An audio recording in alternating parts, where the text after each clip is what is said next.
তুমি কি কখনো ভেবে দেখেছো যখন আমরা গাড়িতে চলি তখন আমাদের বমি কেন হয়? মানে আগে তো হচ্ছিল না। গাড়িটি বসার সমাতি হয়। হ্যাঁ, তোমার গাড়িটির সমস্যা। হাই, তো দেখো।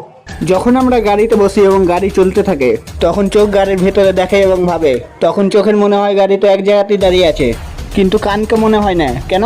কারণ কানের গুহার মধ্যে কান কান কান বলেছি। কানের অনেক ভেতরে একটা লিকুইড থাকে যা মশন অনুযায়ী এদিক ওদিক নড়াচড়া করে। তো এখন গাড়ি চলছে, তাই ওই লিকুইডটাও গাড়ির মশন অনুযায়ী নড়াচড়া করবে। এখন চোখ এবং কানের সিগন্যাল একসঙ্গে ব্রেনের কাছে যাবে।